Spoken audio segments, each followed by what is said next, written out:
Welcome to the Cookbook, where we invite guests on to share the ingredients of what has helped make them the successes that they are.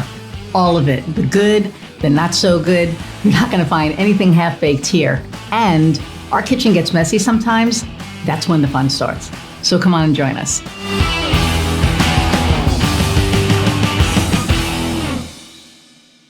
Hey everybody, and welcome to another episode of The Cookbook, Take 20. I am your host, Iris Goldfeder, and super excited today. Today, the Cookbook podcast has officially come full circle. Why? Because my guest today, Elaine Williams, whom I love and adore, was the very first guest of the Cookbook. So I'm crazy excited about this in general. But since that episode, we have become amazing friends. She's an amazing human. She's amazing at what she does. She's just all around amazing. So I'm going to read her bio and then bring her on. All right. Elaine Williams is a video performance coach, keynote speaker, speaker coach, best-selling author, and comedian who has over a decade of experience working with entrepreneurs to build confidence and a captivating presence on camera and with public speaking to get their message out in the world with authenticity, ease, and humor. And you know how I feel about authenticity. Well, hell, and humor. Okay, so some of her credits include Saturday Night Live, America's Got Talent, HBO, ABC, NBC, Fox, The New York Times, Hay House Radio, and The Huffington Post. Her clients have gone from never doing video or speaking live to having their own YouTube channels, doing international book tours, and speaking for NASA. That is still my favorite. Her specialty is getting her clients to own their authority while also sharing their humanity authentically and with humor so that their ideal clients lean in and engage. So without further ado, let's meet Elaine again. Hello. Hello. Hi. This is so freaking cool. Isn't it cool, Iris? I was just thinking, I think I was in Maryland at a hotel lobby. You were in a coffee shop. Yeah, I was in a coffee shop, and I remember I was traveling, and I was like, no, I can't, I don't want to reschedule it because I love this woman, and I feel so honored to be her first guest. Like, whatever I have to do, we're doing it. If I have to move mountains, And it was 2 years ago. Mountains. I know. It's so crazy. And I remember I was like, even though it was you, right? I was just still so nervous because I'd never done it before. I had just decided, I think it was 3 weeks before that to be like, okay, yeah, I'm going to do a podcast. Oh shit. Okay. Let's do this. Right. So it was like, oh my God. And then we did the episode and it's been uphill ever since then. For both of us, really. You've been rocking and rolling and yeah. And so have you, my friend. Iris, I was thinking about this. So for people who don't know, we met through this organization that we weren't even members of, but we just connected. And now we're both members of this group called the Dames. And it's for badass female entrepreneurs. Yep. And Iris is wildly popular, which she probably would not ever, say that. But when I was at the Fun Friends in Denver in October, people were freaking out over Iris and I have to meet you. And she had a line of people who wanted to meet you and hang out with you. And here's what I want to say about that is you're just so dang authentic. And I think that is just what has people go, I have to meet this woman because you're just so you. And, I just know you're going to be kind, but you're going to give me feedback. You're not going to blow smoke up my ass. No. And you're just going to tell it like it is for the highest good. But I think there's something that is so appealing. And I just think you're just awesome. And I hope that I know that you do great work, but there is an authenticity about you and a realness and a rawness that I think, and you're finally being allowed to really do that because we've spoken in the past when we worked in male dominated offices or whatever. Well, I know she was, Iris, you were told you're too much you or whatever. And God knows I've been told, shh, calm down. You're too loud. You're too brassy. You're too much, not enough, too much, not enough. So anyway, it's so exciting to see you blossoming and growing and having people line up because they have to talk to you, you know? I mean, that's so funny to me because I will tell you that, like, it almost makes me teary because, I signed up for it. I was going to go because I wanted to meet the badass women. Like, I wanted to meet the people that I'd been talking to for the last almost, at that point, year and a half. Right. And, you telling me that is kind of blowing my mind. I had like no idea. I had no freaking idea. I mean, people came up to me, but I had no idea that people were like, oh my God, I don't even know what to do with that information, to be honest with People you. were like, Iris, have you met Iris? You have to go meet Iris. Like, I was like, well, she's my friend, but nobody else was causing such a stir, and then you were leading the karaoke. Anyway, it was just cool. The karaoke was fun. And I'll tell you, okay, so I have to tell you something really funny with the karaoke. So we were in Denver. So I talk about the dames all the time. Y'all know this, right?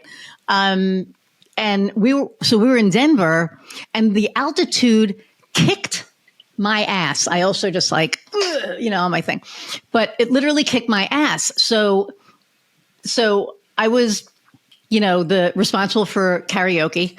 And I had this whole plan on walking in. It was going to be so fucking dramatic. I was going to walk in singing the story, right? So I was going to walk in and, sing it. And the karaoke machine gets there and it's just like really, professional karaoke, not like mom's karaoke, whatever. And I'm like, let me check it out, check the sound out and everything. So I start singing it and I'm doing really, really, I'm like getting through the song and I get to the last chorus. And if you know the song, it's like Brandy Carlisle takes every bit of whatever is in her soul and just blasts this last chorus. And I go to do it and the note is not there. And I'm like, where's my note? I can't. So Ron Ben Joseph and I run out and I get Ron. I'm like, Ron, I don't know what to do. And he's like, what's the matter? I'm like, my note's gone. Darling, your note's not gone. No, my note is gone. I can't hit that note. And so we go into the hotel stairwell and I'm like trying to hit the note and it's not there. And I realize I'm like texting because I sing the song all the time. And right. I do a really, not to be immodest, but I'm good at what I do, right? So I kill that song. Couldn't hit the note. So I text a friend of mine and she goes, altitude. And I was like, she goes, you don't have enough air. Ah. I was like, you've got to be kidding me. So then I just, changed to Black Horse Cherry Tree, which I still walked in doing, but it was not going to have the, dramatic feel, right? The same effect of like walking in with like singing a cappella and, but that was such a game changer for me. And that was the night that I think Fabienne was calling me up to do it. And I just like lost it because I realized that I did belong in that room after being in, we'll just say a business relationship that didn't work. Right. I was feeling pretty crappy about stuff and for a really long time. And to rebuild my business under certain restrictions that I had at that time to what it was for me mind-blowing. But again, to be there and realize that I really belong in that room was just, it was just stunning. I was just like, wow. That's awesome. So it was really cool. But you were there and you did your comedy shtick, and I still have it. I still watch it. Oh, cool. Because I sent it, you're like, record this for me. I'm like, okay. And I recorded it and I sent it to you. And it was, and I think it's really cool that, we're both entertainers and we both had a chance to entertain that night. So it was, it was fun. I was telling my sister yesterday, I was like, I will always love doing stand-up and performing. Like it's, I'm not actively pursuing it like I was for years in New York and running, but right. But I still love doing it. And I still love, like I'm doing a private event when I come back. I'm going to the East Coast tomorrow and I'm coming back. And, I donated a comedy night at a raffle and people bid on it. So I'm doing a private event at these people's house. And nice. So it's really fun. I'm like telling the lady how to enhance the comedy, Like you want candlelight, you want close seating. You don't want people standing around. You want them seated. You want them seated close together. Like there's so many things that can add a distraction. I was like, you got to get the kids out of the house, even though I'm not that dirty, but like they're going to be a distraction. Like, so anyway. Not that dirty. I love that. I'm sorry. That's just so awesome. So tell us about you. Like, what have you been doing? I mean, I know what you've been doing, but my audience doesn't. So, well, I have this new book, The Power of Community. How did I not know about this? That's okay.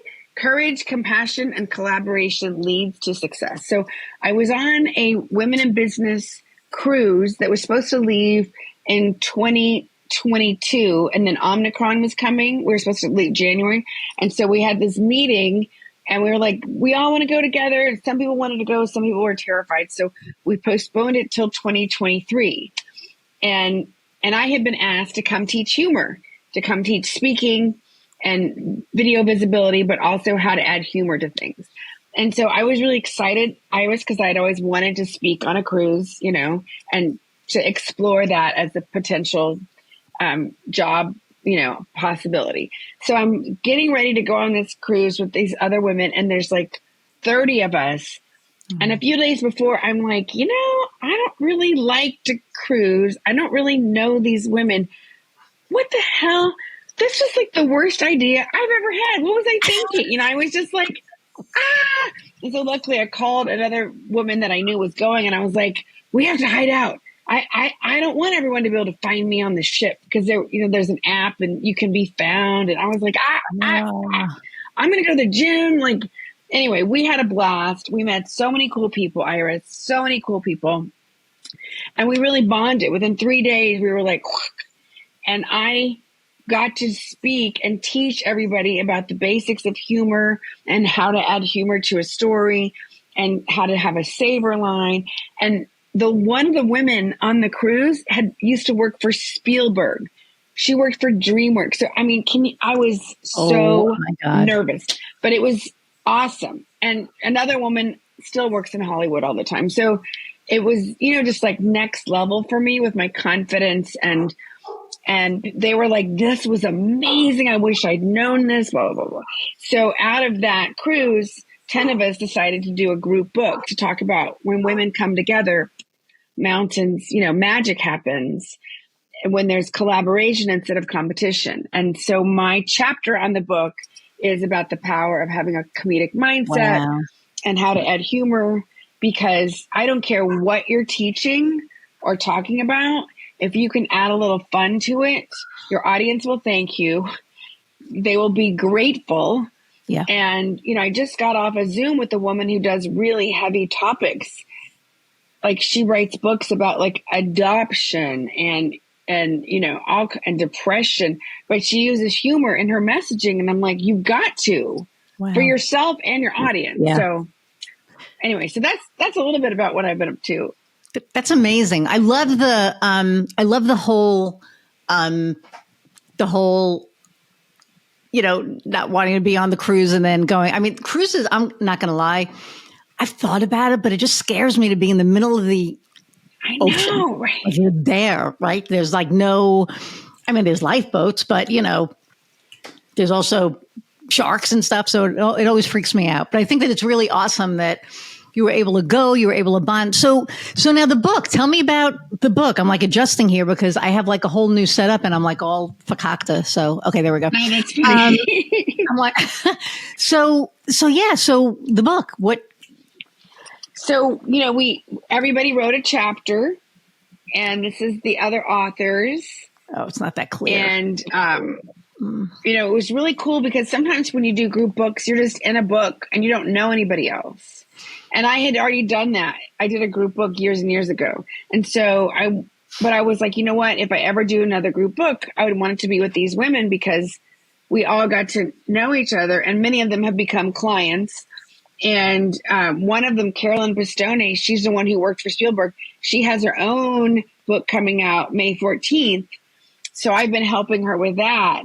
And, you know, Iris, just like you, I love what I get to do, because I get to pull stories out from people Yeah. And so I get to know their magic. And so many women entrepreneurs are like, well, I did this thing, but whatever. And then I did this other thing. And I'm like, wait, what? You overcame cancer when you were 14? You did what? You raised kids while you were doing that? Like every woman I know has like such badass stories. And part of my job, why I'm on this planet, and you are too, is like to help people realize what a gift and how strong and powerful they are. And because when we help people own that, it gives other women permission to do the same, And so I just love pulling stories out and being like, wait, and like, stop discounting that, so. Yeah. And it's funny because, I'll speak to people like everybody that I've had on here are extraordinary and their stories are just holy crap. But they know it. It's like they know that they have a story. I think Right. It's funny. One woman that I had on who is now she's one of my clients. She's a business coach. I remember when she was first on and she was first talking, and like she talked about what she did, like it was so this is what I do, and I got to see her. And actually, Kofi and I recorded her keynote 2 weeks ago. I think it was two or 3 weeks ago, up in Chicago at Misericordia. And to see who she was when we first met to who she's become, standing on that stage doing a keynote was just like, holy crap. And just watching her own who she is and know that the people in that audience need to hear what she has to say. It's just it was such a, oh my God moment. The other, oh shit moment for me, and it didn't hit me until I think I was walking somebody, because like she did the keynote, and then I was walking a couple of people to the lunchroom, which was, separate because she'd bought lunch for everybody. And it kind of hit me, it almost dropped me to my knees that, 40 years ago, give or take, probably a little more than that, I was homeless. I was in the system. Misericordia is a 37-acre campus that, houses homeless people and disabled people and people with mental disabilities. And just like, they're this amazing organization. And it just kind of blew my mind that, oh my God, I was like one of the residents, like, 40 something years ago, not there, elsewhere, but, and here I am, and I own the agency that's filming the keynote, that's now sitting and talking and having amazing conversation with these admins of this not-for-profit. It was so affirming, I guess. And so, what's the other word? It was, God, I don't think I ever felt so grateful in my life. I love it. I love it so much. And I feel like women like you and I, because I wasn't homeless, but I probably should have been. Like I was a functioning addict for years and did all kinds of crazy stuff. I had a lot of trauma I didn't know I had and all the things. But I think it's important when it's appropriate to tell our stories to show what's possible. Yeah. To show what's possible, because my life is still not perfect and it feels very messy right now, especially. But I'm able to work with amazing people, and I have to pinch myself at least once a day of like these amazing women I get to work with. And I had a conversation with this woman earlier this morning. She's my accountability buddy, and she was saying how she had struggled with depression and anxiety, like crippling. And I was like, do you share that when it's appropriate? Do you share that often? Because people need to know, and you just never know when your little casual story or comment could be a lifeline for somebody else, and I'm a very kind of open person anyway, maybe because I grew up in therapy. Draw your family. How do you feel? How do you really, and so as a comedian, I talk about being sober and not like, yay me, but like, whoo, I still need the program because there's still a lot of crazy, Anyway, but I've accidentally We helped all a have a lot of lot of people get crazy. sober. Like, Yeah. just because I'm like, oh yeah, I'm going to go to a meeting, and other comics have been like, what do you mean? And I'll, just share just a little bit, but I can't tell you how many people, Iris, especially on Facebook, like other waiters, other comedians, people I waited on, like, hey, Elaine, I got 3 years, or, this Wow. headliner, he was this amazing guy, but evidently he had issues. Like, nobody really knows what's going on with people. And Yeah. a couple years into his sobriety, he was like, hey, I never told you this before, but. And so I feel like, again, not to toot my own horn, but just to share my process, because I know that it helps other people, because there is still so much stigma, so much shame, so much isolation. And I feel like there's still a lack of knowledge about resources. I mean, Yep. it's so great that we have the internet and we can connect and do all these cool things. And if you put in Alcoholics Anonymous in Google, a lot of times what pops up are rehabs, very expensive rehabs. Yes. And that, unfortunately, that industry is not being regulated.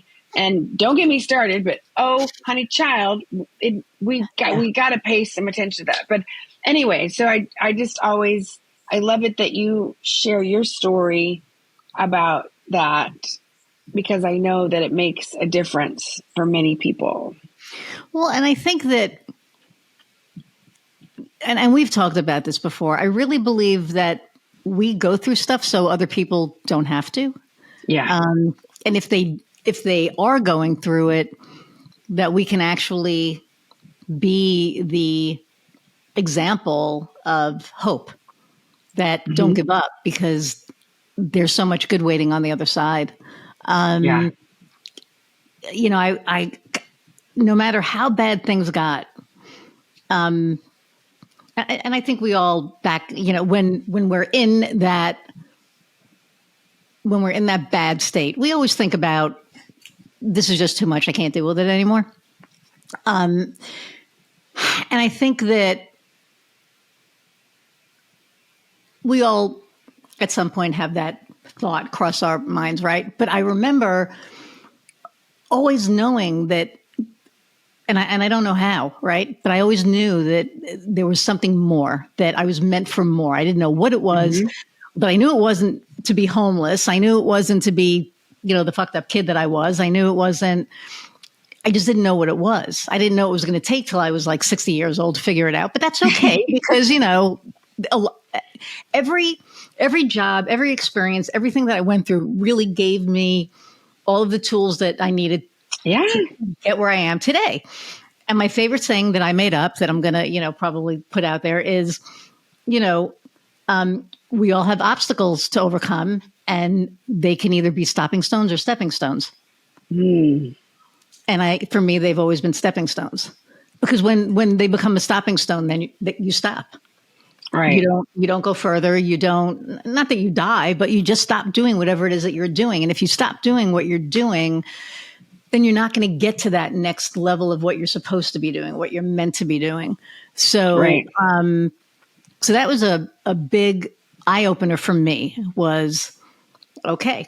They were never stopping stones. They were always stepping stones. And same thing, right? It's not a mistake. If you learn something, it's a lesson. Right. So, yeah. I mean, there's a million cliches, a million, things that, you could say, but at the end of the day, it's, for anybody who's out there who's going through a hard time right now, A, there's help. B, it gets better. It truly, truly gets better. But it takes work. It doesn't just like fix itself. You have to do the work. So, but okay. So speaking of the work, so you have been doing this for how many years now? Sobriety, Not sobriety. So your business. My business? Well, Sobriety. It's funny. I started performing in the second grade. So my parents divorced when I was really little, and nobody got divorced in the 70s. At least that's how it seemed. And So I just remember I was always searching for family. And then I did The Sound of Music and I played Gretel. And I was like, oh my God, applause and family. I'm in, like, I'm in. And I just fell in love, And so I did theater my whole life. And then, I have musical theater, a 2-year thing in that, and then a BA in drama from UT Austin, and studied at the Neighborhood Playhouse, which is one of the premier. David Mamet was there. Like, so many famous people have come out of that work. And, so I started performing and moved to New York because I wanted to do it on another level, because I'd worked professionally in Texas all the time. And that's how I kind of fell into stand-up comedy, because people kept saying, you're really funny. And I was like, what do you mean? When New Yorkers are telling you you're too intense, it's not a good look, because casting directors were like, you need to take some improv, lady. And I was like, what? And so I'm so grateful, because humor really helped me lighten up. And then I started doing coaching training with Debbie Ford, and then I started speaking, and then I fell into, it's like a lot of this has been happy accidents, if you will. And so I wanted to do comedy on the college market, but I was going to be up against people who've done comedy, 10 times on Letterman. And luckily my friends were like, you're not ready. You're funny, but you can't go up against Seinfeld, Elaine, And so, but then my agent was like, well, didn't you have a bunch of addictions? And I was like, yeah. So I came in as the funny eating disorder girl. And then they were like, can you talk about drugs and alcohol? And I was like, sure. And then they said, well, can you talk about sexual assault? And I was like, well, let me get back to you. But, I meditated. And I thought, you know what, if I can save one person from this shame, the isolation, the depression, because I had this buried shame that would just take me out, Iris. And I didn't understand it. I didn't know, but I would just be like, going along, and then I could just barely get to work and work out, And so anyway, so I started speaking about my sexual assaults way before Me Too was mainstream. And it was hard, because some people would get triggered, but most of the time people would line up. I mean, every time when people line up to hug me and take pictures, but I always had people saying, I never told anybody this before, but. And so I realized what a gift it is to be able to tell your story in order to help others. And because one of my superpowers is to create safety. So people will just tell me things that they've like, I've never told anybody this before. It happens to me all the time. Right. I know, me too. And so, I would always like get kids into, I was like, okay, you don't like your therapist? Let's get you a different one. Oh, you wanted to cut yourself? Okay, wait, give me your number. Let's talk. Oh, you want to go? Let's go to Al-Anon meeting. So I was like the bridge, because I was like, I'm not a therapist, but I played one on TV. But no, I was like, let me help you. And so, and luckily the schools are better equipped now. I was doing this like 2008, 9, 10, 11, I just spoke a couple of years ago, but like when I was talking about the heavy topics, that was like 10 years ago. Yeah. And what I realized was most schools were not adequately trained or prepared to deal with the mental health issues. No. And now they've made progress. Like, yes, we have more progress to go, but if a kid wanted to commit suicide, they would send cops. And that's not like, no, that's not going to help.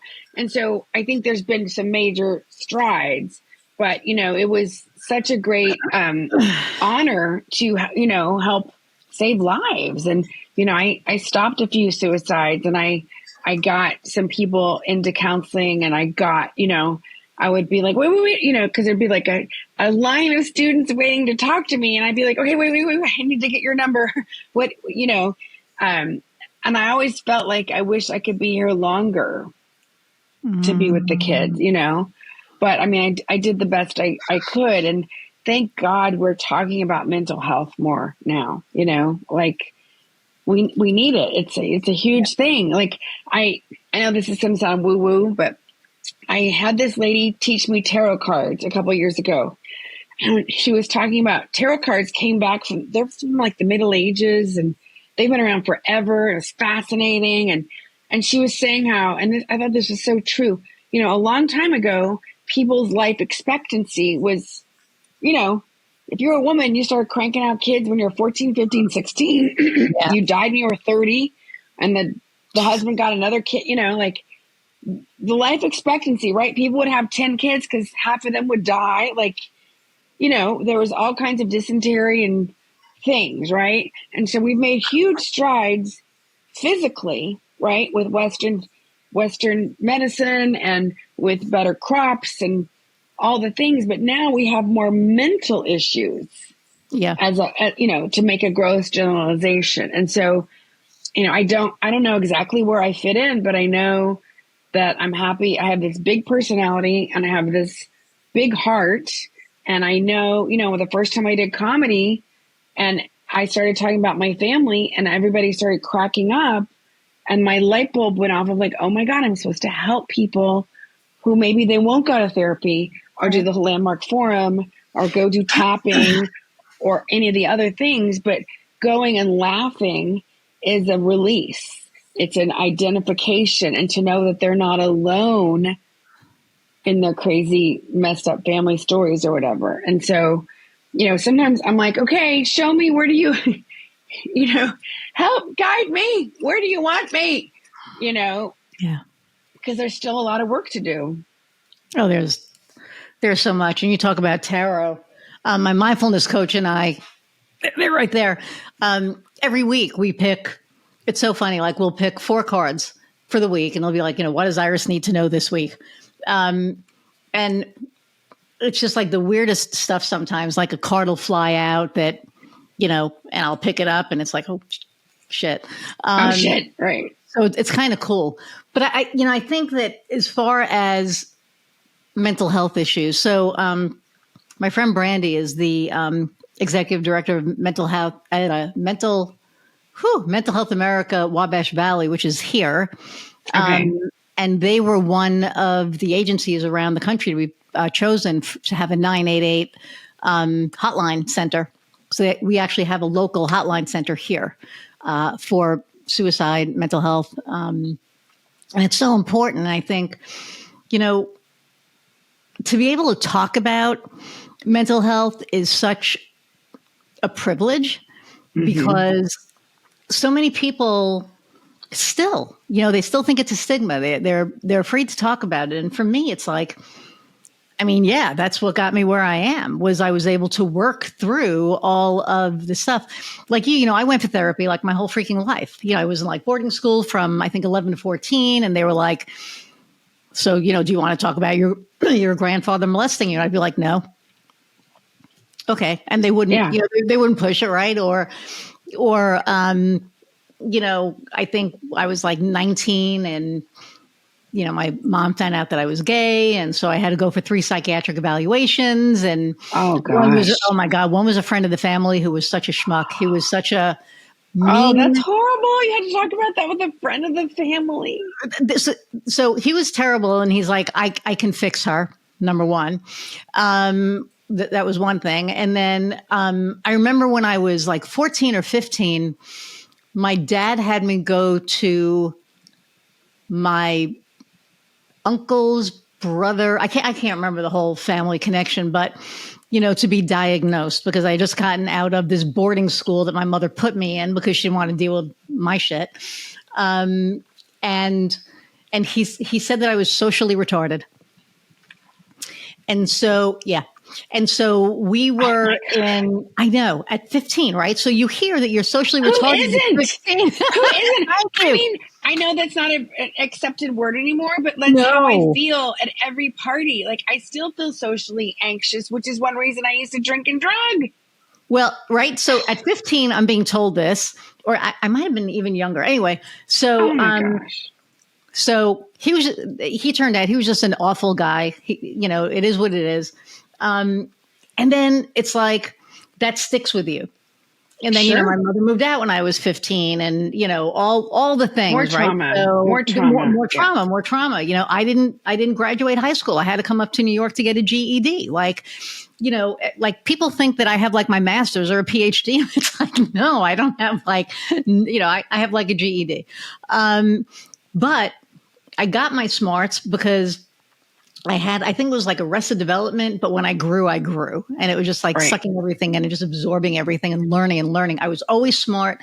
I remember my friend Gail she invited me to this party that City Core in New York was having. And she wanted me to meet her mentor and her boss. And I'll never forget this. And her boss's name was Lottie. And I was holding my own with like AVPs and all these people. I'm like 21 years old, just, fresh from being homeless. And here's this woman who said, hey, you go to school, you'll have a job waiting for you when you come out. But you have to go to school, you have to do it all, blah, blah, blah. And I just didn't have the wherewithal and the belief in myself to say, okay, I'm gonna go to school, I'm gonna do it. Yeah. So I didn't do it. It sounds like you had no parental support or guidance. Nothing. Oh, nothing. Yeah. So yeah, it was, but again, people can come from what I came from or less and build. You can grow. You can have a successful business. You can have a successful life. Do we still have issues? Of course. We're right. Always going to have them, right? Because we come from, right. And everybody has trauma and, whether they want to admit it or not. But I think that it's what we do with it, what we do with the opportunities when we finally realize, hey, we're worth it. Because that's the point, is going, okay, we're worth it. And even days where we feel that we're not, because I know there are days that we feel that we're not still, right? And we go, you got to get through the day, because tomorrow you're going to wake up and it's going to be a whole different day. Well, and I know for me, I always love to remind myself and everybody else, like, you're so much bigger than your circumstances. Oh, like sometimes I think we get so stuck in our, worth. And so I've done mirror work off and on for years. And I'll try to look in the mirror and say, Elaine, I love you with or without a man, with or without comedy gigs, with or without clients, with or without, no matter what. Because I felt like the messages I got were love was very conditional. And then I continued that with my relationship with myself. And that's one thing I'm really working on. And well, you're a walking miracle, Iris. And I love it. You're just such a pistol, Well, back at you. I mean, I think we both had our stuff. So, but of course, people are listening to this about, to hear stuff about entrepreneurship. So, it's funny. I told Kofi, it's like this show has evolved so much because it's always about the journey, right? Because there's a journey to entrepreneurship. It doesn't just happen. You don't just wake up one day and be like, I'm going to start a business or whatever. Or maybe you do, but it's not the easiest thing to do in the world. And a lot of people think that it is. So on that note, what advice would you have for like somebody who's thinking of starting a business? Oh, this is great. Perfect. I just was on a call with a woman and she's new. And I said, I have to tell you, my whole life, I was always like waitressing, acting, house sitting business. I always had like 4 things going.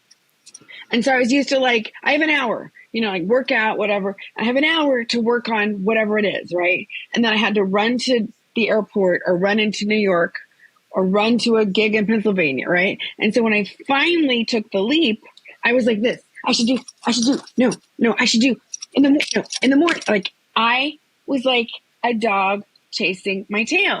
And I was in these big masterminds and I had structure, but I did not know how to just work, do the basic work. And my anxiety was very high and my belief was a little wobbly. And, hindsight's 2020. So I wish I had gotten an accountability buddy, like no joke.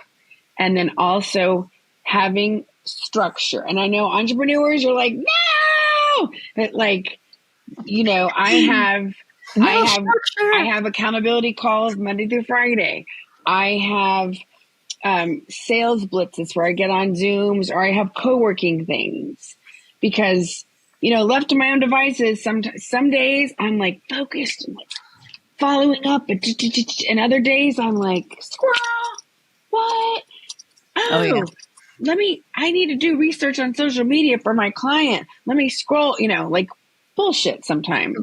And so I know having support, having accountability, because really the structure gives you freedom and the discipline and learning. Like I've had to train, my nephew, like I am so happy to walk on your back, but after 5:00 or whatever. And like, or knowing like, you know what, I need my brain in the morning. I'm the freshest. So that's when I'm going to do something technical that's hard or write copy.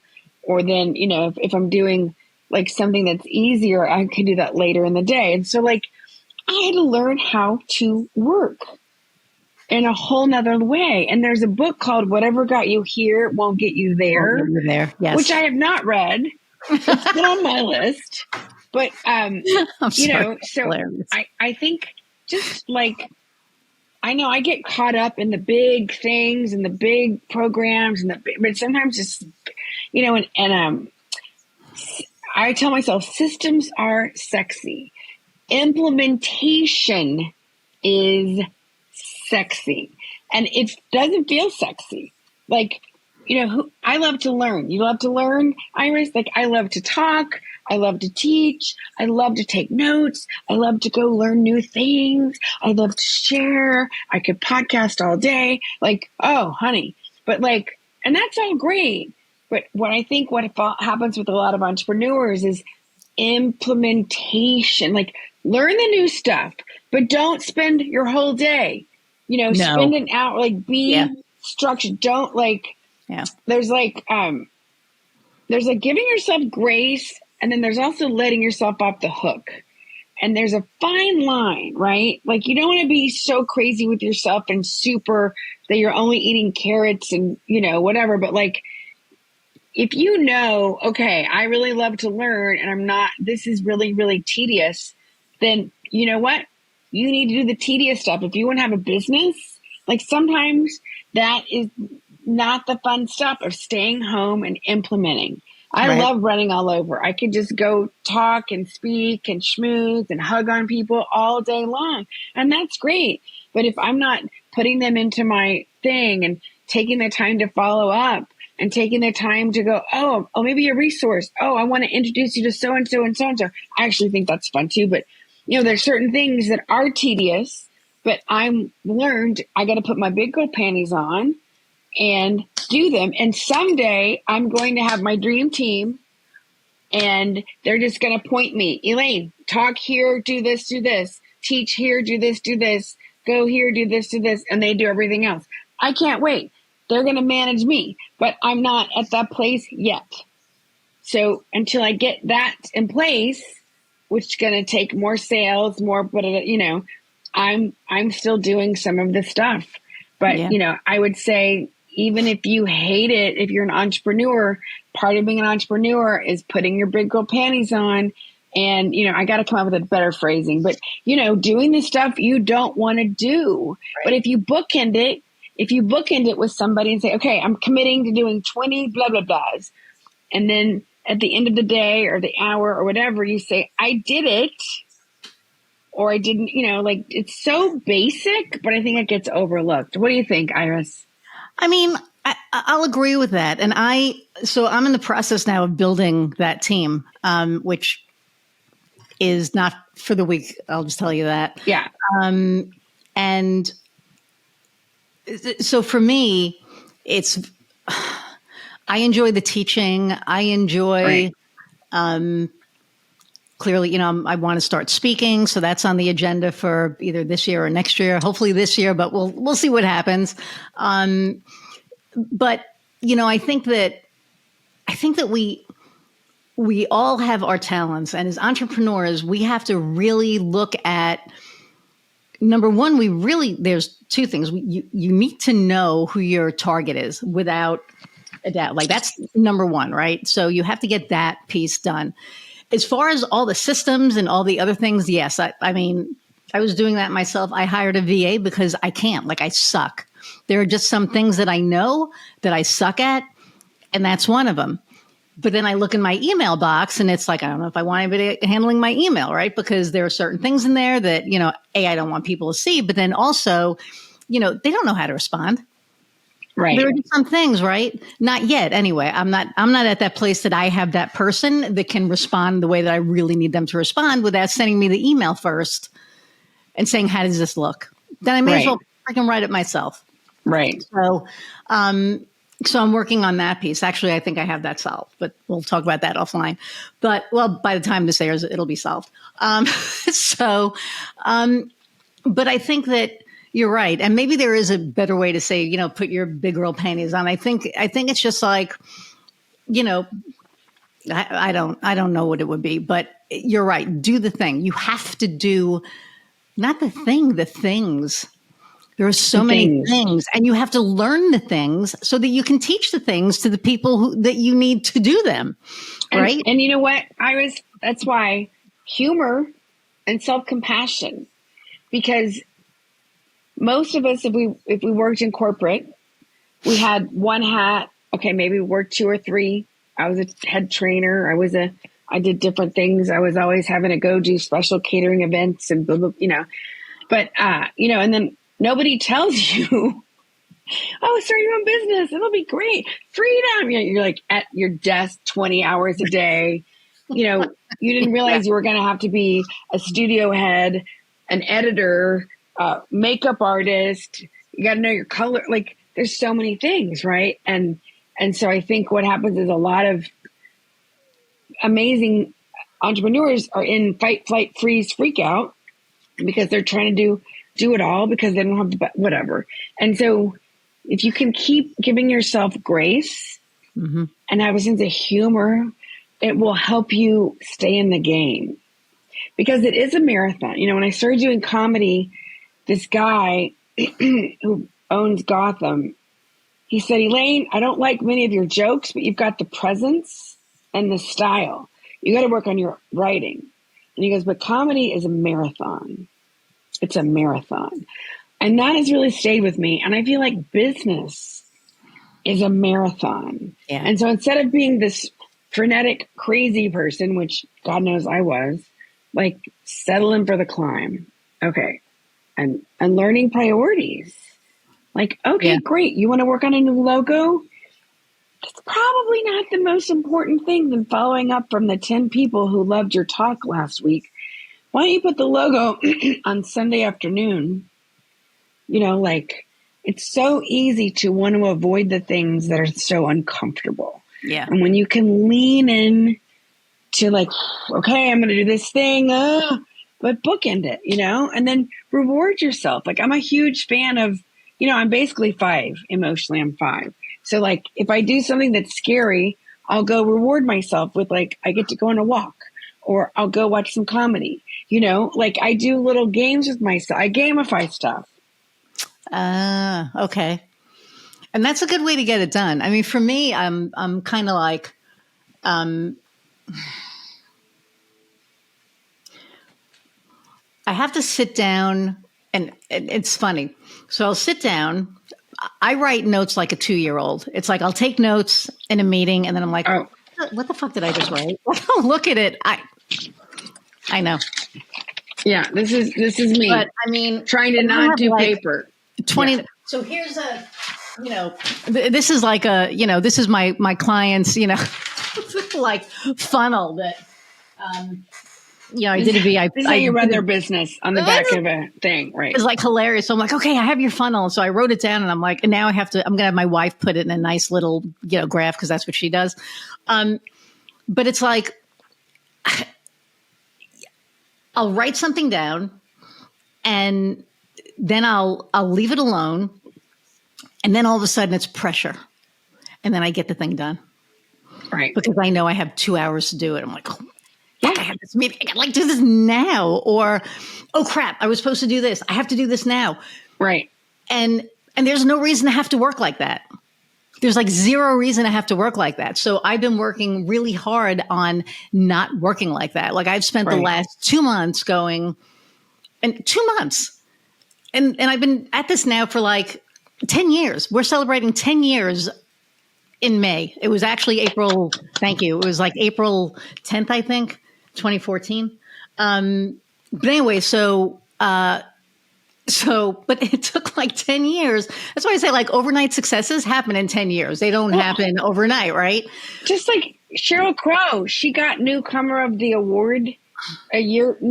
year award when she did All I Want to Do Is Have Some Fun, and she was like, thank you, but I have been pounding the pavements in LA for 10 years. Yeah. Lizzo, the same thing. Yeah, I really don't think it's kind of like when people say, oh, passive income.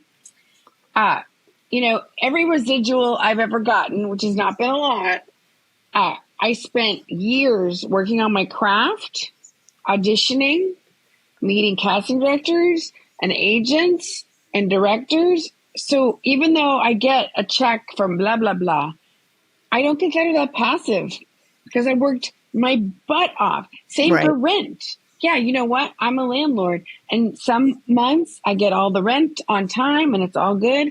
And there are other months when I am busting my butt. Painting, scraping, cleaning, doing so many things that I have handymen, but I'm helping them too or whatever. Right. So I don't like, I think passive and overnight success is complete bullshit. Yep. And ask any entrepreneur. Like, I just think it gives false expectations for new people, and it's a way to sell programs that don't serve people. So I'm very I think that, so I'm laughing because I just got a message from my web guy and where, you talk about the hurry up thing, right? We have 2 weeks to get these 2 sites done that were supposed to be done. I want to say the second week of April. But because of the client, we didn't have the stuff. They didn't choose the stuff, whatever. It's late. And so I get a text from my client going, is my site done? No. You literally just got me your stuff. And I'm sharing this because normally I don't respond to stuff on when I'm doing my podcast. But, a lot of what I do anyway, depends on my clients. If they don't get me the stuff, right, I can't build a website. I can't get the copy. I can't do the thing. Right. And so as much as being an entrepreneur is on you, it's also on your client. So, and I had a conversation with somebody last week and they were like, what's a good client for you? I said, let me go one better. Here's a bad client. These are the people that I don't want to work with. Well, which sounds terrible, right? But it's true. No, but I think that's, as we evolve and grow, like, I am really working on owning my value, and that I've been in the entertainment industry for 40 plus years. So I know things. I know nuances and tips and tricks and tools. I know things that are just like second nature to me, but many, many, many people don't know that, right? So like, how much value is that, right? And same for you. This is not your first rodeo. And so I think as we evolve, we can say, yeah, you know what? These are the people I work with, and I no longer work with these people, but I am so happy. Let me be a resource. Let me pass them on. I know some newer people, right? And I'll just confess, Iris, I'm messy. I'm creative. Like, I like to have my place neat and orderly, and it's sort of half there, right? A lot of times. And yet I am a perfectionist. which is confusing to me because I'm not like a Virgo, everything's organized, I call myself like a sloppy perfectionist. And so what I've realized is we're so alike. It's like insane. it's so crazy. I know. So like when I was redoing my website, I could not figure out like, now, do I help my clients with their stuff all the time? We craft what their welcome video is going to be. We, all the things. But could I get my stuff done? It's embarrassing. I think it took me 8 months to get the stuff and I know I was bumping up against my perfectionism, and it's like, oh my God, I help my clients with this every day. And yet I was paralyzed. So I finally just had to come to Jesus talking. It was not my best, but I was like, just finish it. But I'm grateful because it helped me have compassion for what people are going through. Because I think what happens is we go, okay, I gotta be in the zone when I write this copy. I gotta be like excited and creative and in the flow. And when does that come? Once every 6 months, like if you're waiting to be inspired, right? Like most writers, you sit down and you write, and some days you're inspired and other days you're like, this is shit, but you're still writing because that's what professionals do. Yes. But yeah, so no, I get it. I mean, I think to me, that's one of the joys and challenges of being an entrepreneur. And many times we're our own worst enemy. Oh, 100%. I remember when we were doing my website, we went down to last March. I went down to Charleston. Right. Kim was like, "You have to get a photo shoot," and I was like, "I don't want to get a photo shoot." "No, you have to get a photo shoot because the website's going to be all you." And I was like, Did you do stuff with Whitney? No. But, I'm working with Whitney now on a couple of things. I'm working with Kristen. I'm working with these are people. I just love her so much. Whitney's so cool. Amazing. Yes. And she's actually helping me with, my speaker page and some other stuff. But what was I going to say? Oh, so I had to go down to Charleston. Actually, she couldn't meet me because we all went out for dinner, and she just told me she lives like an hour and a half from where we were. And it would have been 3 hours round trip. And I was like, no, girl, because I gave her shit for not meeting me, but I completely get it. But anyway, so we did the photo shoot, and the photo shoot was hilarious because I was like, I'm not used to being on this side of the camera. Right. It's very strange, isn't it? I'm not comfortable. So this is going to have to be like a 2-episode podcast. Yeah. Because I'm fine with that too. I have no idea how long we're talking. But anyway, so I go down, I do the thing, and I'm flipping them the bird half the time. They have me holding this podcast mic that looks like like a very phallic symbol. And I'm like, I am not comfortable holding this. Like, I'm going to send you, I'm going to share. Oh my God, you have to send me. You're going to die. Because I was like, I am not okay with this. So a lot of pictures, didn't get on the website, but so we took it and, she's like, lean forward, put your shoulder down. I'm like, oh, it's so hard. Do this, stick your chin out. Like I was natural go. Put your this. I was like, fuck you. You put your chin out, right? But this is what I do for my clients when we do a photo shoot, right? So it was just really, really weird. And then, she's working on the website. I'm loving it. And then I see the hero image. And this is what my keynote speech is going to be on. I see the hero image and I was like, oh shit, it's me. It's like me. I had a very sterile corporate site before that. And now it is me. And it's like my profile, and I always hated my profile because I always thought that I looked like a bird. And so I was like so uncomfortable looking at, I was like, oh no, no, it's a great picture. No, I'm not okay with this. Just let me finish the rest of the site. So I was like having anxiety attacks, panic attack. I would look at it and I would go like this.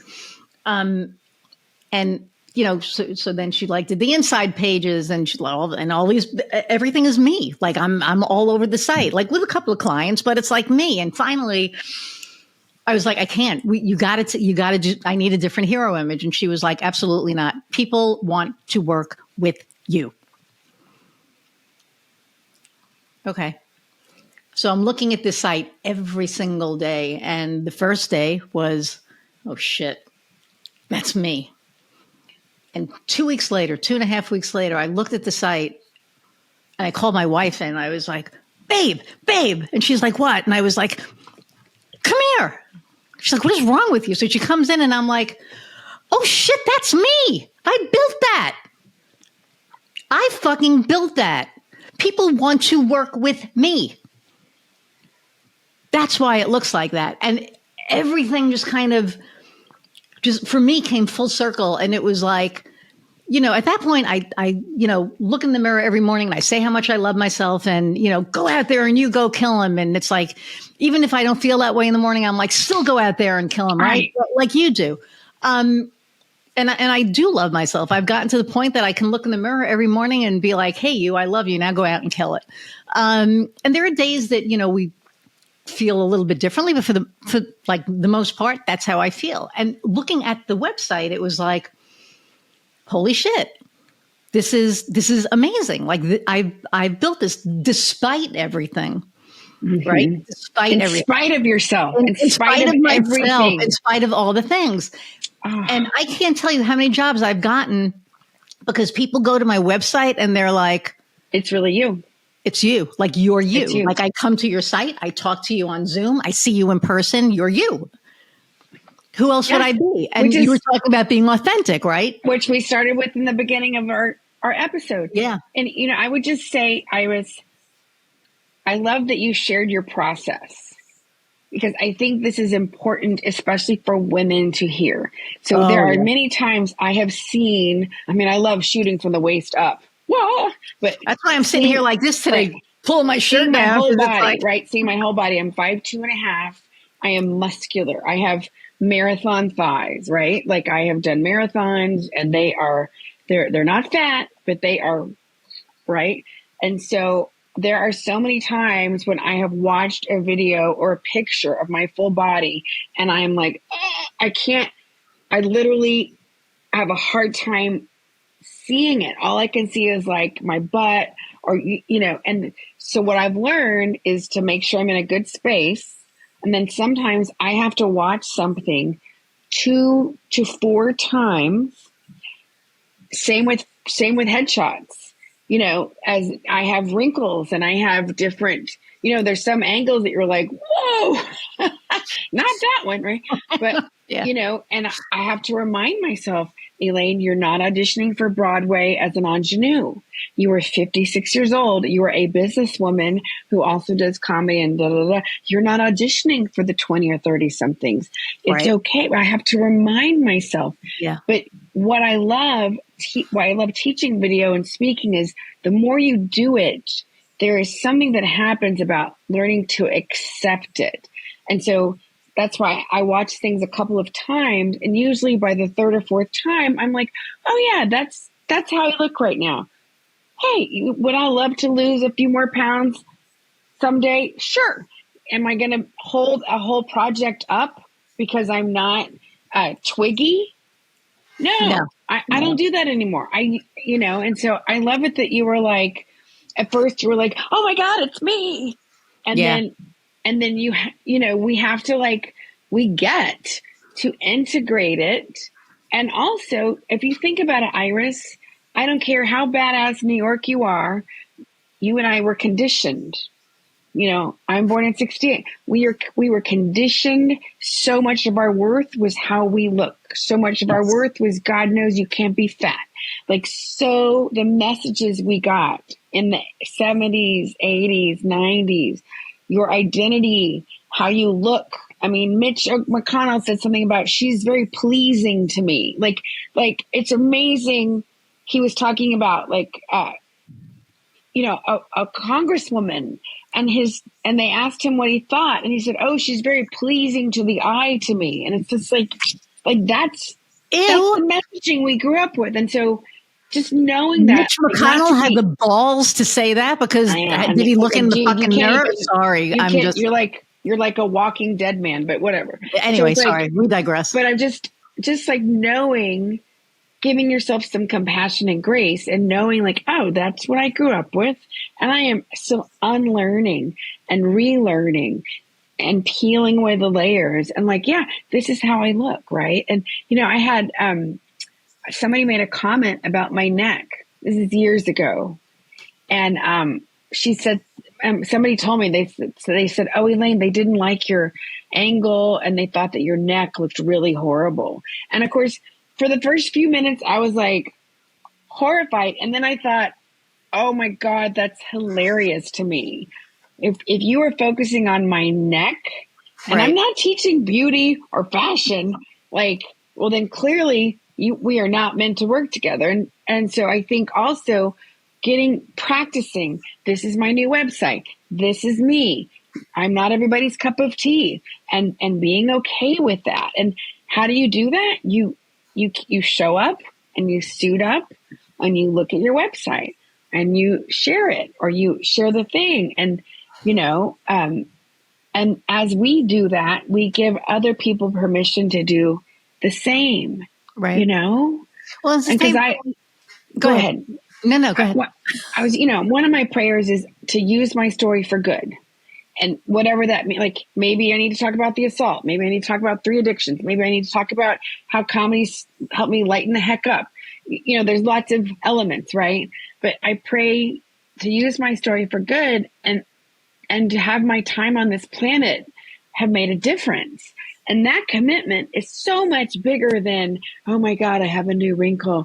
Oh, look, my hair's balding. Yeah. You know what? I could pick myself apart, and I'm sure people do every day, but my commitment to make a difference is so much bigger than that bullshit. Right. I'm not trying to be an Instagram influencer and sell, dresses with pockets or whatever. I'm on a mission to help the helpers, and you are too, right? And so I think when we can get in touch with that, it's so much bigger. Oh, so much bigger.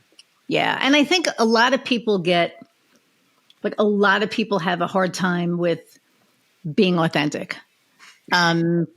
Because of what we're taught, because they're afraid, right? Because of all the same, right? It's scary. But when you are authentic, and the most beautiful thing about it is that when you are authentic, you bring the people who want to work with you to you. And because when you're inauthentic, you're bringing the wrong people. You're bringing the people who think they know who you are. And then as soon as the real you comes out, they're like, whoa, what the hell was that? And then it reminds me of how I used to date, right? Like, I keep thinking about Iris. I remember you shared this, like one of the first times you and I talked about how somebody in one of your networking things years ago said, oh, you're just too yeah, he said, be less you.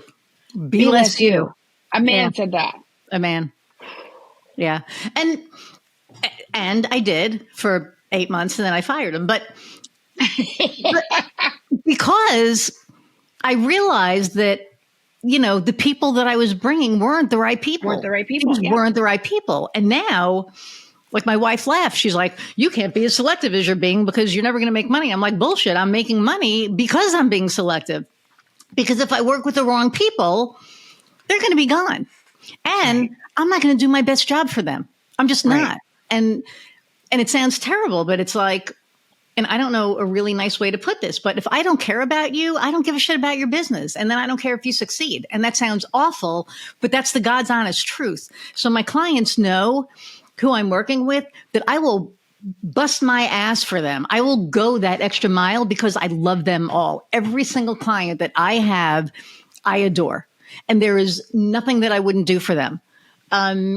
And it is what it is. And each relationship is different, right? There's a different level of, whatever in each relationship, but they are all relationship based. And that was the important thing for me. And that was why I think some of my, other business ventures didn't work out, because, they were all about, we just need this many people. We just need this many people. The relationship will come later. And it's like, no, I would rather work with 30 people a year, knowing that their kids' names are, Buffy or Johnny or whatever, right? And knowing their birthday and knowing all the things and knowing that they love New York bagels, or that they love, they love Harry and David's, of all the things, right? I love the pears. I'll send you Harry and David's all year long. I feel the same way. I fall in love with my people. Yeah. And that's how I want it to be. I Right. love it when I wake up thinking, noodling on them, or like, oh, we get on Zoom and I'm like, oh my God, I'm getting all these downloads. Are we recording? Okay, good. Like I love that. Yeah. Yeah. Yeah. And to me, that's, I feel like it's God's work in my own way. It's, I mean, it is, I'm in this really interesting positive intelligence program, Iris. I'm going to invite you if I get to invite people next time around. It's so fascinating. And I'm in a pod, and two of the women in my pod are ministers.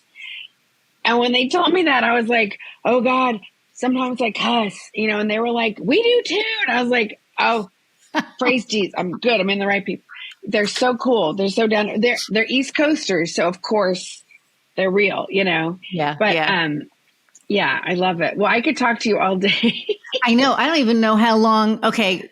Kofi, you're going to have to like splice this. I have no idea how long we've been talking. It's easily over an, I don't even know how long. Yeah, I think it's Okay. So cut that, and I'm going to start again.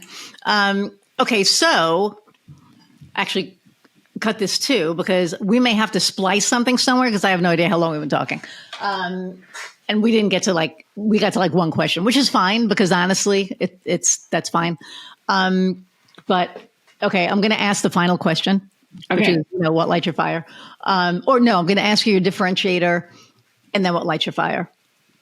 So, Okay. and then so you're going to cut. I'm going to start again. And we're going to do like a thing. Okay. So, anyway, okay. So you are, you've been doing this for whatever. What is your differentiator? What sets you apart from other coaches? It's humor. I use humor to pattern interrupt. I use humor to cajole people into stretching. And when I get downloads about their video series and their signature talks and even podcast guesting, I'm always like, okay, how can we make it fun? How could we add a little play? Because I think we desperately need to laugh and connect. And I know you love humor as much as I do. And, when we laugh, it releases the positive feel good chemicals. We release toxins. We burn calories. We take in more oxygen. It is physically, mentally, emotionally, and spiritually good for us. And it's free. Right. So, I use it in my humor and my teaching. And I love inviting other people to be open to it. And I'm not saying everybody that's turning to a stand-up comedian. But there's so many ways you can cultivate humor and incorporate it that will uplift your life and the others. Yeah. Yeah. That's awesome. And it's true. I mean, you have to be able to laugh, but you have to be able to laugh at yourself. Like if you screw something up, you have to be able to sit there and laugh at yourself daily. Easily, right? Easily. It's like, what did I was talking to one of my clients last week and my brain literally stopped in the middle of the conversation. I went, I think my brain just stopped. And she just looked at me. I said, we need to regroup. And she was just like, that's what I love about you, right? Is that you have no problem telling me your brain literally just stopped working. I was just so done because I had meeting after meeting after meeting. And we were going over her thing and over her thing. And it was just like, oh my God. And we got done and I called her and I said, okay, now I'm not in business mode. I am so sorry. I'm like, but literally I feel like my brain just froze. And I said, it's like, okay, so, I had brain freeze.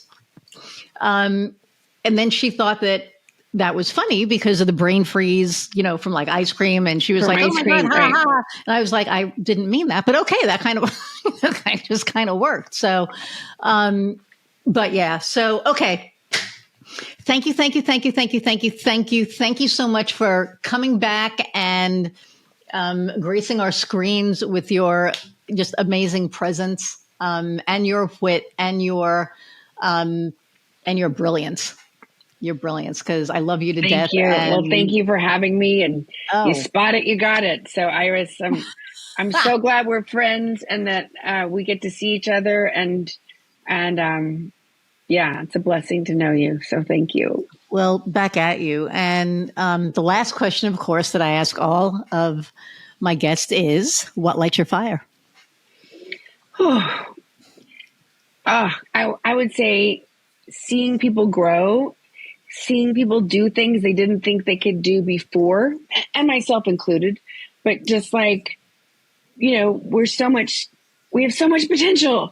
And so many times we just have these limiting beliefs or whatever. And like being able to do things that we didn't think were possible. I love watching clients and other coaches and colleagues do it.